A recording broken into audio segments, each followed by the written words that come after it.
Straight talk from Israel. You're listening to Israel News Talk Radio.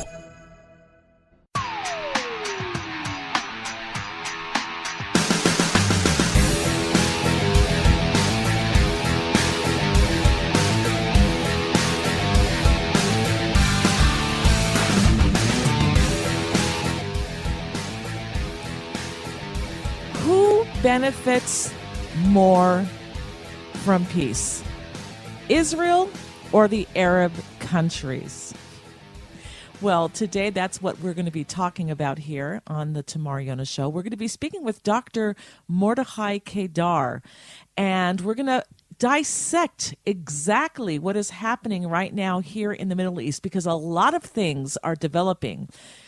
Supposed peace with Israel, governments falling, that we're talking about Lebanon, and now, guess what? Bombshell of a headline that the president of Lebanon is saying that he is open to peace talks with Israel. Get that. And there are more Arab countries, of course, down the line that they're predicting that are in line in making peace with Israel. And we're going to be exploring that as well. And what about these countries that say that they want to have peace with us and want to establish their embassy here and open up a peace? Will it be a cold peace or a warm peace? We have peace with Jordan. Supposedly it's on the books, but it is a very cold peace. With Egypt as well, there is some cooperation. We have a written peace treaty with them, but you don't see Egyptian tourists here in Israel. You don't see interaction in the business world like you would with a very warm peace. So what about these other countries? Will it follow suit, or will we really see a warming of relations? And will they establish their embassies in Jerusalem, our capital city? Already, the United Arab Emirates have said that they will not open their embassy in Jerusalem.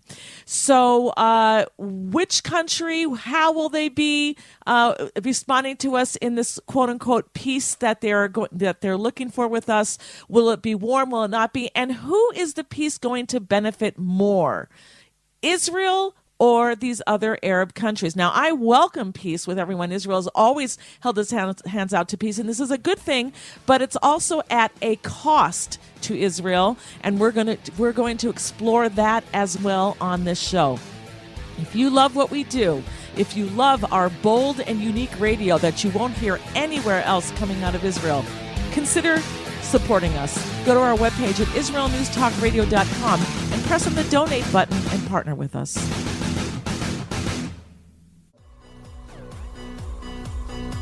G'day, I'm Jono Vandor. And I'm Ross Nichols. Join us on our program, Israel on My Mind, a show that broadcasts all the weekly goodness that flows like milk and honey from the Holy Land straight into your ears with humorous and happy news stories. New shows are posted every Thursday at 7 p.m. Israel time, highlighting the lighter side and advancing a positive view of Israel here on Israel News Talk Radio.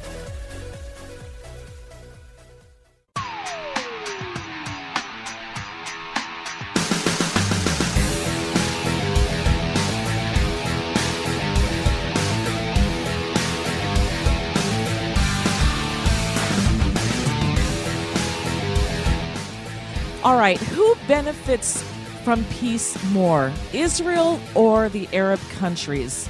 And what does this peace that we're seeing now that's going to be happening between the UAE, the United Arab Emirates, I need my coffee this morning, I haven't drinking yet. Will they recognize Jerusalem as the capital of Israel and establish their embassy here?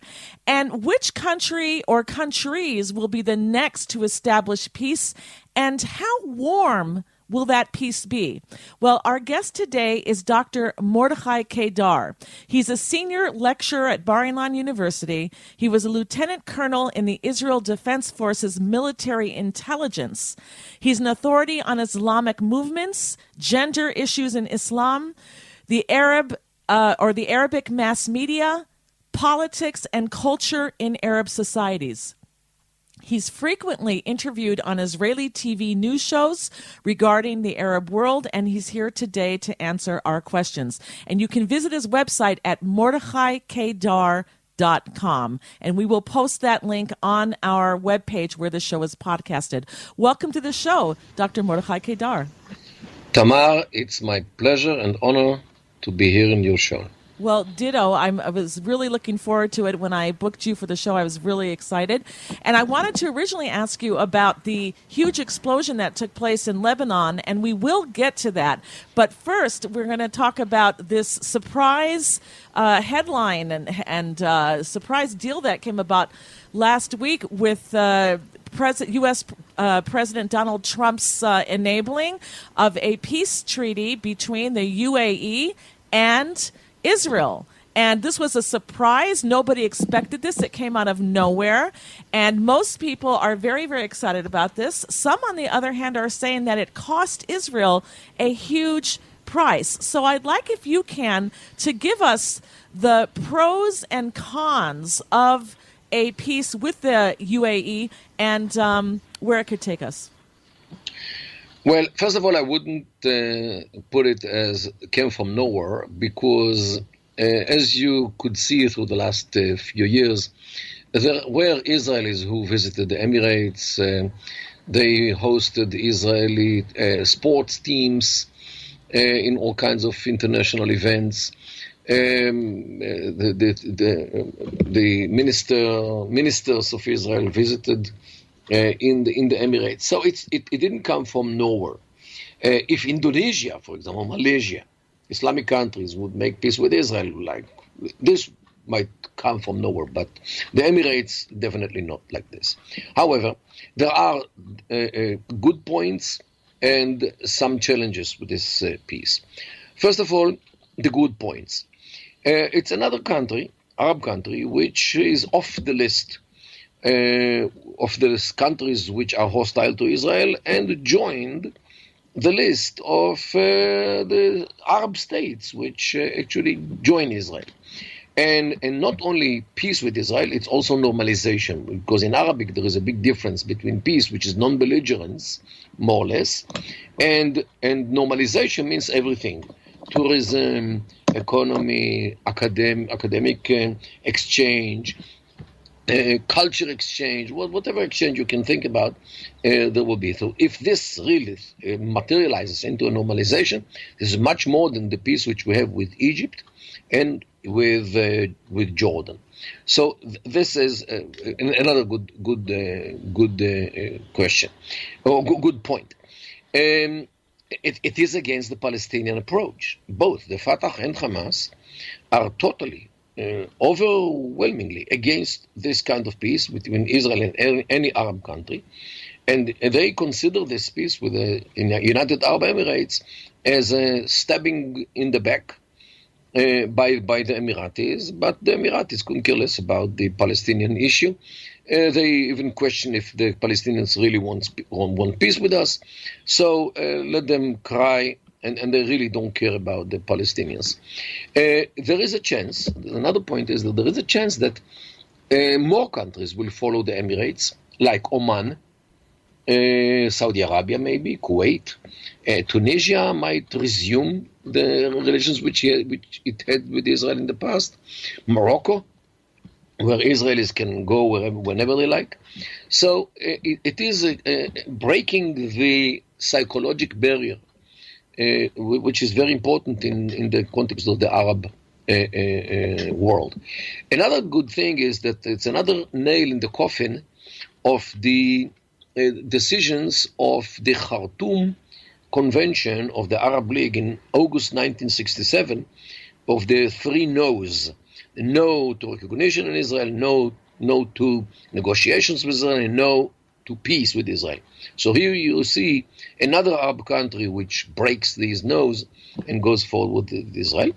And actually I would even say that it is the end of the Arab nationalism. If you really look at this, there is no Arab national decisions anymore.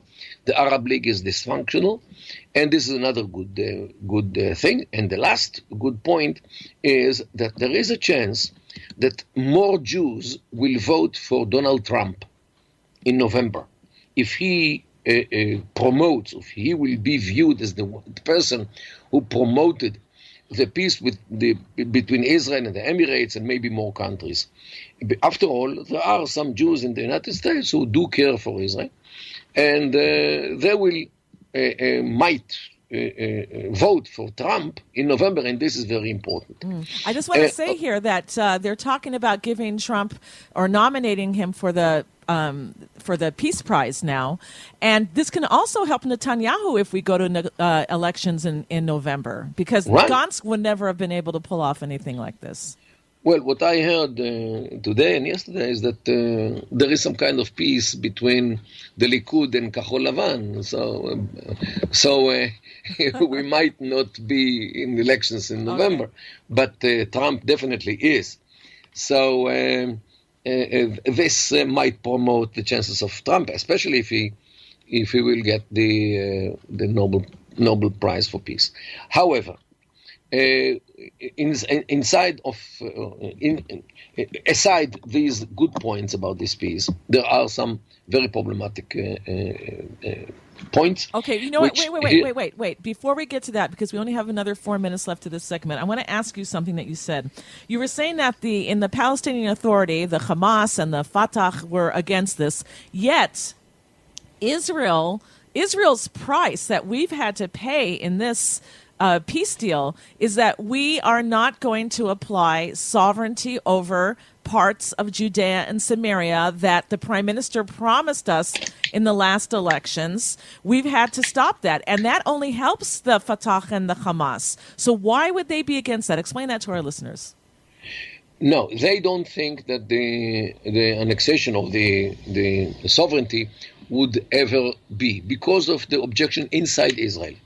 And the objections of the Europeans, or the objections of the Democrats, which they hope they will come back to the White House. Though, since there is a almost unanimous objection against the Israeli sovereignty over Judea and Samaria, they were not so much afraid of it. They were talking about this, but realistically, it was not something which was right behind the corner. Even in the American administration of Trump, people were not unified about this, and especially in Israel. So for this, they don't think that this peace with the United Emirates actually stopped this annexation, as they call it, because the annexation anyway was not pending, to happen. So this is this. However, the biggest comment here is about any price paying for this, and I'm asking, where will be the embassy of the Emirates, in Jerusalem or in Tel Aviv? Was there anyone who insists that it will be in Jerusalem or not? And here I'm afraid that Israel actually could get a good price for this peace, a better price. And why do I think so? The Emiratis are not making peace with us because they love us. Because if they loved us, they would join the peace with Egypt in 1979 or join the peace with Jordan in 1994. Why did they wait until now? And the answer is very clear, because of Iran. Right. Now they are much more afraid of Iran, and they will make peace with the Satan himself. If the Satan would release them or liberate them from the Iranian problem. So here we are. So Israel should have said, hey guys, you want peace with us? Okay, there is nothing between this peace and the Palestinian issue. Palestinian issue is our issue with the Palestinians. You want peace with us? Let it be. You don't want peace with us? We don't need it. We don't need peace with you. You need peace with us. We don't need it with you. And here I'm afraid that somebody here in Israel, especially Netanyahu, hurried up too much about this peace with the Emirates, only because he wanted to give Trump this glory of the one who was the sponsor of this peace. The Emiratis could pay this price of not relating to the Palestinian issue, just like Hussein. You know, the peace between us and Jordan in 1994 did not mention the Palestinians at all. Okay, hold it right there because we have to go to a break. But it's very interesting what you just said in that it seems like what you're saying is that this peace helped Trump more than it did Israel. But anyway, we'll talk about that when we get back, and also more about the pros and cons and who needs the peace more, Israel or the UAE and all the Arab countries that are now planning possibly to also make overtures of peace to Israel. Don't go anywhere, everybody. We're going to be right back. You're listening to the Tamar Yonah Show on IsraelNewsTalkRadio.com. And this is very interesting what we're getting into. Don't go anywhere.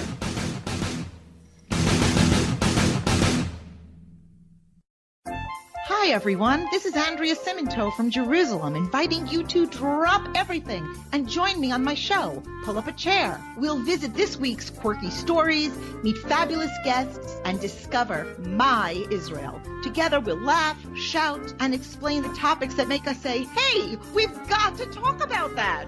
So get comfortable and pull up a chair with me, Andrea Simento, every Thursday on Israel News Talk Radio. Hidden treasures in the Hebrew Bible? Then join me, Rav Yitzhak Michelson, and me, William Hall, on the Science of Kabbalah, where we are seeking to narrow the gap between what we understand of our physical and spiritual worlds. So make sure to tune in every Tuesday at 5 p.m. Israel time, 10 a.m. Eastern Standard Time, here on Israel News Talk Radio.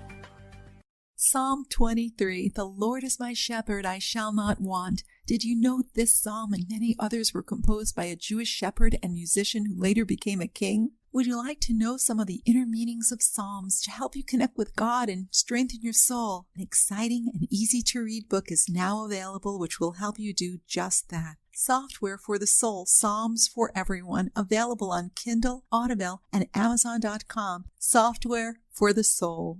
Modesty at the beach? It isn't just about body image. It's about feeling good. Modest swimsuits, so we don't get burned by the sun. So we won't get ogled by strangers. So we'll feel free to express ourselves without the need to expose ourselves. Let Marcy Modest help you to cover up what you want, how you want. Made in Israel. Visit marcymodest.com. That's MARSEA modest.com. And get a 10% discount on your first purchase. 2 new shows on Israel News Talk Radio.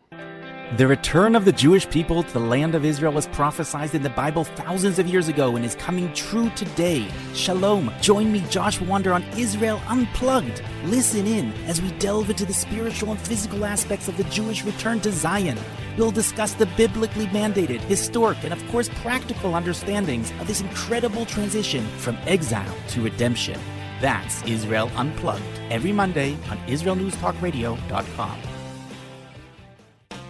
How did a nice Jewish girl from Delaware end up living in Israel? Shalom, I'm Natalie Sapinski. Join me on my show, Returning Home. Meet different people who have moved to Israel. Hear their personal stories, their highs, their lows, and everything in between. Each week, we talk to experts on immigration and the process of moving to Israel. Listen to Returning Home every Thursday, only on Israel News Talk Radio.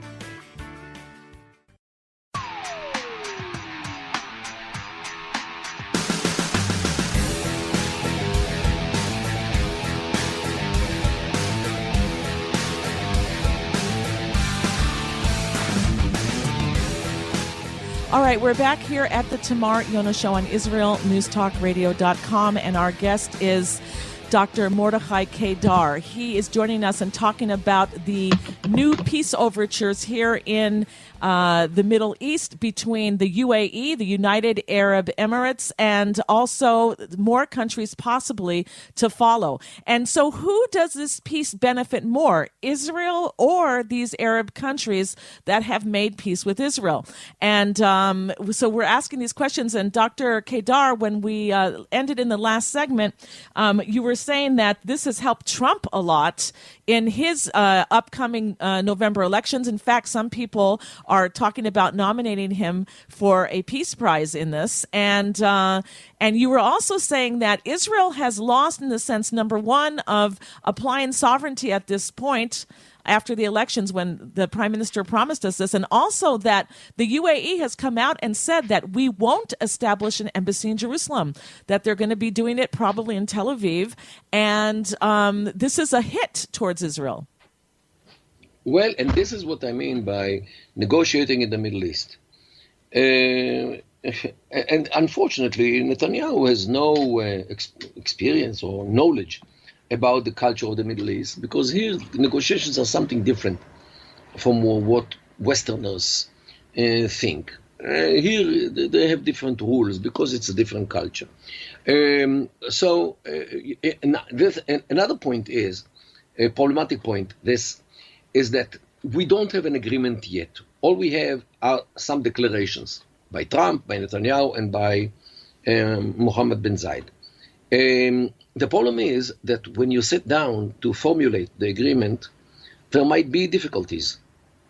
You know, everything is nice and cute when you offer a marriage, but when you are married, things might come up. Right, you got to write the contract, and there could be a lot of back and forth. Right, and this is why we have divorce. Okay, and here, when declarations could be very nice with roses and flowers, but when you sit down to formulate the agreement, here there are problems, and nothing is for granted. This is one thing, and another thing is that agreements can be violated.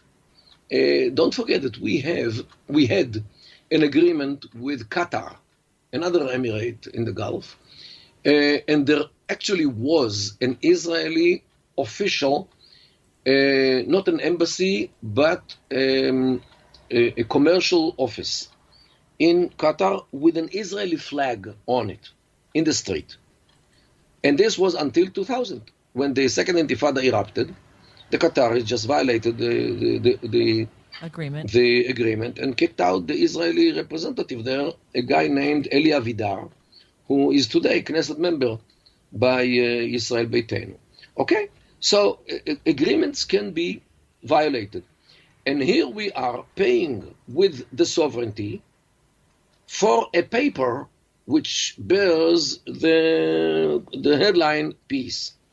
Who can guarantee to us that this paper will forever be there? Mm-hmm. And you're paying with hard currency, the land, for something which is very fluid. And this is something which we should bear in mind and not pay the price which Israel paid for this agreement or this declaration so far, by freezing the Israeli sovereignty. Mm-hmm. Okay, so wait a second. So you're talking about Israel's given up its establishment of sovereignty in parts of Judea and Samaria, and we've given up our self-respect of letting them establish and agreeing to letting them establish an embassy not in our capital city, which is unheard of in any other country. And what has the UAE given up?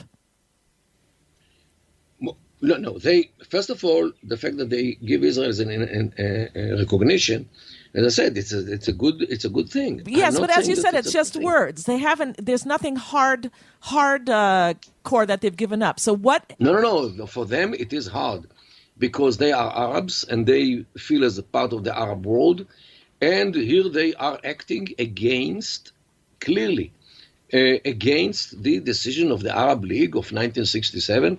Not to have any peace with Israel, not negotiations, and no recognition. Okay, what else? What else? Definitely, they are sacrificing their, I wouldn't say Arabness, but they are sacrificing something which so far, not significantly, but somehow was the common denominator of Arab countries. They're bucking their Egypt system. broke it already 41 years ago, and then Jordan, and then the Palestinians by the Oslo agreements also. They have some kind of recognition in the state of Israel. Okay, but what else? What else have they? But what are they giving up besides that? Granted, okay, fine. What else? Not much. Not much. All right. So Israel. It seems that Israel. And I always say, do they recognize Israel as a Jewish state or not?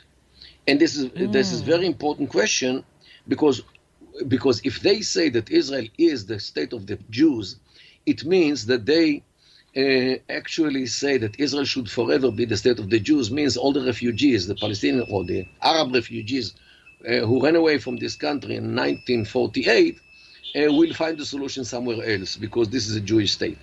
And I didn't hear any answer to this question, and this is very important for me at least, but I think it's very important for Israel to be recognized as the state of the Jews and not any others, not any other kind. Any kind of states. Wow. And now I'm asking, what will be if, hopefully, the Iranian problem is gone in a way or another, the regime change or something else? Will this peace continue or not? Because, as we all know, this peace is a result of the Iranian threat. So what will be after the Iranian threat if there is no threat anymore? I want to know. And I didn't hear any answer to this question. And another thing, and this is the most problematic, the postponing of the sovereignty of the Judea and Samaria, or parts of Judea and Samaria, actually gave an injection of life to the Palestinian state. Because they declared, and I believe them, that if Israel annexes the Jordan Valley, for example, they will not declare a statehood. Means refraining from the sovereignty, Israel's sovereignty over the Jordan Valley, actually gives back or brings back the chance that there will be a Palestinian state. And again, an Israeli leader revives the Palestinian dream for a state, just like what happened with Begin, who gave the autonomy agreement to Sadat, and the Oslo agreements, which gave the Fatah the legitimacy to come here. And this is, I think, the same trap which Begin and Rabin fell into by enforcing the Palestinian claim to a state in Eretz Israel, by all kinds of relations or agreements with other countries. Why the heck should be any linkage between the Israeli-Palestinian problem and the Israeli-Arab problem? For us, the strategic asset was to divide the Palestinian issue from other issues. And here, again and again, Israeli leaders actually make this linkage stronger. And it boggles my mind. And that Netanyahu didn't see that he actually gives some kind of a new life to the Palestinian state idea. And these are the problems with this agreement. So I would say that I have mixed feelings about this agreement. On one side, you do have some advantages, but on the other side, you can see very big problems which might come out of it. And yet, we don't have an agreement. All right, let me ask you this question. When I read the agreement, the small print, I'll be more, let's say, sure about some things which right now are in doubt. All right, let me ask you this question here. You were talking about, and you brought up a very good question, what's going to happen if the Iranian threat somehow, some way goes away? Will there still be this desire to cooperate with Israel and have this peace? That was an excellent point that you brought up. And so my question is, usually when two countries have peace together, they have businesses opening up in each other's countries, cooperation, and the more cooperation in businesses, which is, helping the economy, that there is, the more chance that there will be these peaceful relations being established, because there'll be too much to lose. There'll be too much investment in each other's countries, et cetera, et cetera. Would you agree with that? Disagree with that? Definitely, it is a good point, but don't forget that different leaders might have different ideas. And we saw it in fluctuations of policies between this president and that president, this prime minister, that prime minister. And there are differences. And then the Emirates are as well. Today they have Mohammed bin Zayed, who, let's say, open-minded and willing to accept Israel and cooperate with it. Maybe the next one will not be so open. Mm-hmm. And don't forget that in Qatar, we have totally the opposite regime. We have a regime in Qatar which supports the Muslim Brotherhood, supports terrorism, supports Iran, and supports Turkey. All the enemies and all the haters of Israel are supported by Qatar. And Qatar also has a young Emir Tamim. So it's not for granted that good relations will remain forever. Look, once we had very good relations with Turkey. Even Israeli intelligence units were in Turkey. Okay, hold on right there because we have to go to a break. When we get back, we'll be asking about Lebanon and Iran. What is Iran going to do here? We'll be right back.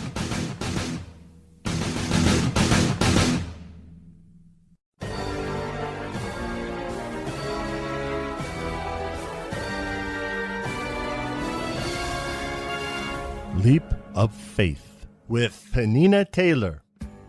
We live in the age of information, but not inspiration. If you're like me, you're looking to be inspired to reach higher, to connect more, and to grow. Well, if you want to get warm, you need to stand close to the fire. And if you want to catch fire, you need to stand close enough to get hit by the sparks. Join me, Penina Taylor, as we walk with people who have embarked on a spiritual journey towards Torah. We'll uncover what started them on their journey and what truths they discovered along the way. So prepare to be inspired as we take a leap of faith every Sunday at 5 p.m. on Israel News Talk Radio.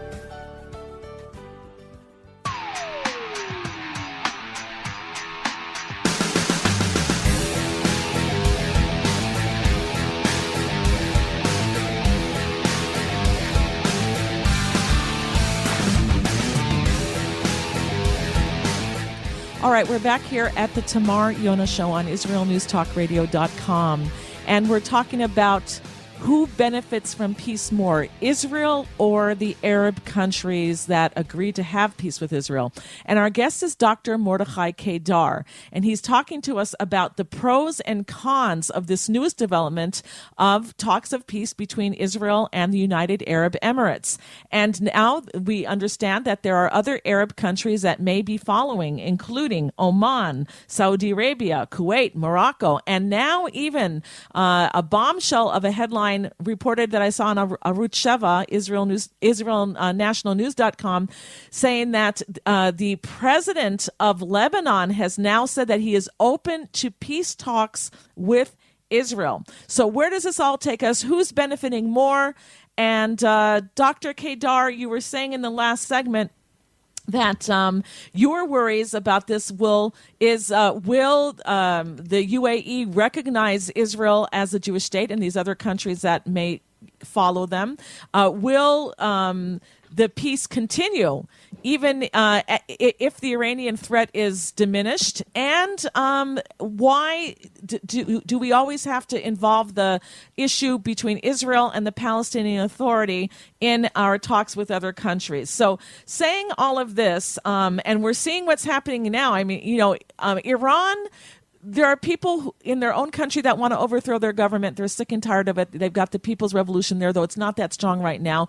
But in Lebanon, since we saw this huge explosion take place, and apparently the Hezbollah was storing dangerous things there, which Netanyahu warned about, I think, almost 2 years ago at the UN. And we saw this big explosion. There are protests in the streets now in Beirut, and the government has resigned. The cabinet and the prime minister have resigned. And what are we seeing taking place there now? There now. And do you think that there will be some type of peace with Lebanon? Lebanon always declared that it will be the last country to make peace with Israel.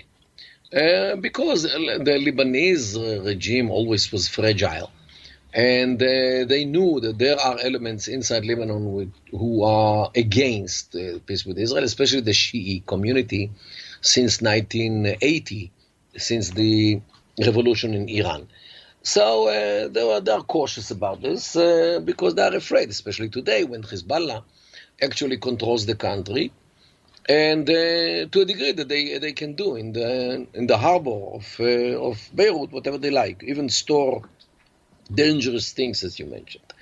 So, yes, Hezbollah today, I think even the explosion, which many in Lebanon know exactly what happened there because there was a big storage of ammunition in this port. Hezbollah still controls the country. Still, Hezbollah is stronger than the army. Hezbollah controls by threat. Whoever speaks against Nasrallah and against Hezbollah might find themselves blowing up, just like what happened to Hariri in 2004, just like what happened to others like Mai Shidiak and Jubran 20, and many others in Lebanon who criticized Hezbollah found themselves evaporating in some explosion. So as long as this is a situation, I don't think that Lebanon will really get into any kind of recognition in Israel. And again, if the situation in Iran changes, this is a game changer for the whole Middle East, because in Iraq there are many voices who want to make peace with Israel. And I hear it. People call me. People talk to me. People send me emails. Iraq sees Israel as some kind of a savior to save Iraq from the Iranian grip. And definitely, if Iraq is being released from this grip, I think that Iraq might be the next country to make peace with Israel. Interesting. If Iraq will actually be independent from the Iranian influence. Okay, so stop here for a moment, because Iran would not take this line down that it's almost like dominoes, one after another. They're going to lose control, as you said, on their grip in the Middle East. How is Iran going to take all of this? Well, as it is now, they take it very hard because they don't like it. They want Israel to be destroyed, and every country, every Arab country which makes peace with Israel, actually gives Israel some kind of insurance policy for its existence, which the Iranians do not like. Okay, but don't forget, in the Emirates, and another good point is, if there is an Israeli embassy in the Emirates, it is very close to Iran, geographically. And in the Emirates, there are like 20 or 30% of the population are Iranians. People do not realize it, but they are foreign workers. They work and everything. And this gives the Israeli embassy in the Emirates to open gates to espionage in Iran through people who come in and out from Iran, and you know, to facilitate the Israeli intelligence operations in Iran. This is, and I see it as a member of the former Israeli intelligence. So this is something which I give you. Wow. As well. Wow, that I never realized that. That is very interesting. All right, so that just proves that we're a greater imminent threat to Iran. And again, so my question, with the Lebanese government collapsing, which I think would weaken the Hezbollah there and their power, and we're seeing that Israel may be opening up an embassy in the UAE. Do you think that we just had attacks from Gaza, rockets on Israel last night, on Saturday night, and they have their proxies in Lebanon with the Hezbollah and in Gaza with the Hamas, and even Hamas elements in Judea and Samaria. Do you think that they're going to open up warfare against Israel through their proxies? Well, I personally think that this escalation in recent days with Gaza is a result of a Qatari demand. You want the money, you make fire. Why? You might know, Tamar, that there is a big tension between the Emirates and Qatar. Qatar is under siege because of Al Jazeera, because they are in bed with the Iranians, and all kinds of things. And Emirates and Saudi Arabia actually maintain a siege on Qatar. Qataris cannot go to the land to Saudi Arabia because of this siege. And here, now the Qataris, with the money which they have from the gas, they can influence all kinds of things. So they say to the Emiratis, we are putting siege on us, we will show you what we can do to your friend, to Israel, to your new friend.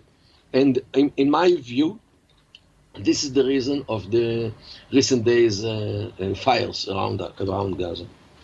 Wow. So looking at the whole big picture now, because we only have another minute left to the show, can you summarize, in your eyes, where this is all going, who it's good for, and who it's worrisome for? Well, the bottom line, no doubt, is Israel strengthens its status in the Middle East, no doubt. And today, the Emirates are a very important country. It's not a very marginal country like Mauritania, for example. The Emirates today are, and Saudi Arabia are actually the center of the Arab world because of the collapse of Syria, collapse of Iraq, collapse of Libya, collapse of many other countries. So who is there to play any role in the Arab world? Saudi Arabia and the Emirates. And this is the situation. And today, they're one of the leading countries. The Emirates actually makes peace with Israel. This is very important. So Israel definitely benefits from this peace in the bottom line. Yet we could have a better deal. Mm-hmm. Interesting that you say that. All right. And but all in all, even though we can have a better deal, you're still for this, or you're saying, no, we should hold out for a better deal? I'm for it. But in close circles, I say, hey guys, I'm for the peace. Yet you should have your performance better. Mm-hmm. So we have to get some good negotiators when it comes down to pen and paper. We have to have really good negotiators there, and maybe we can force them to, in a nice way, to recognize Jerusalem as Israel's capital, as you said, and Israel's a Jewish state. The problem is that the American administration now is behind the negotiations. And they will not like any postponing of they want the agreement until October, November. Very, very interesting, yes. And the ajala min shaitan, the hurrying up is from the Satan. That must be an Arab, that's an Arab quote? An Arab proverb. Yes, okay. Well, we're going to end it there. I want to thank you so much for joining me on the show. I wish we had more time. And if anybody wants to follow Dr. Mordechai Kedar, they can follow him on YouTube, and they can also, can people invite you? I know that because the skies are closed, more or less, can they invite you here in Israel to speak if... Yes. With the corona, you can go and speak here. Let them write to you, and you can transfer the messages. All right. to me. So if anybody wants to invite Dr. Mordechai Kedar to speak at to their communities, etc., or to their organizations, you can contact me, Tamar, Tamar, at IsraelNewsTalkRadio.com, and I will forward any emails directly to the good doctor. Thank you for being with us, Dr. Mordechai Kedar. Thank you so much, Tamar. Thank you. All right, and that ends the show again. You can follow him on YouTube. I encourage you to do so. And a wealth of information. You're going to want to have him speak at your organization or with your community, or even in your own living room, possibly. We'll see about that. But you can contact him through me, Tamar, at IsraelNewsTalkRadio.com. Thank you all for being with us. Fascinating information and things to consider and things to be forewarned about. Thank you, everybody, for being with us. You've been listening to the Tamar Yonah Show here at Israel News Talk Radio.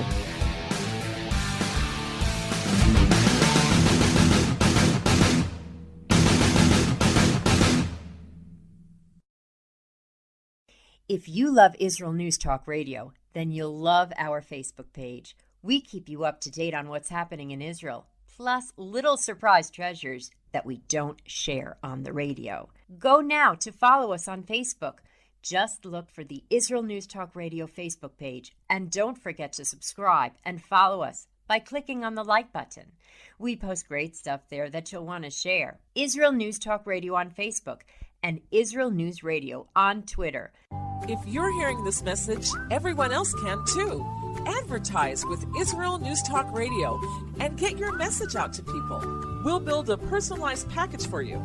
Contact advertising at IsraelNewsTalkRadio.com. Straight talk from Israel. You're listening to Israel News Talk Radio. Hey, this is Jake in Anchorage, Alaska, and I love listening to all the super interesting interviews and up-to-date information on what's happening in Israel. Hello, this is Anna King, originally from London, now living in Israel. And what can I say? Israel News Talk Radio is my cup of tea. My name is Bhaskar. I'm from India, and I love listening because you get to know the truth and wonderful voices from this lovely country. Mom! Okay, wait a minute. Hi, this is Chava Dax, and I'm calling from the rolling hills of Malea Dumim, just north of Jerusalem. I always listen to Israel News Talk Radio to get all the latest news and commentary and to keep me up to date every day. This is Sarah Dax from Malea Dumim, and I'm 12. I wish Israel News Talk Radio was boring so my mom wouldn't listen to it all the time. Mom! You're listening to Israel News Talk Radio. News, opinion, and more. You're listening to Israel News Talk Radio.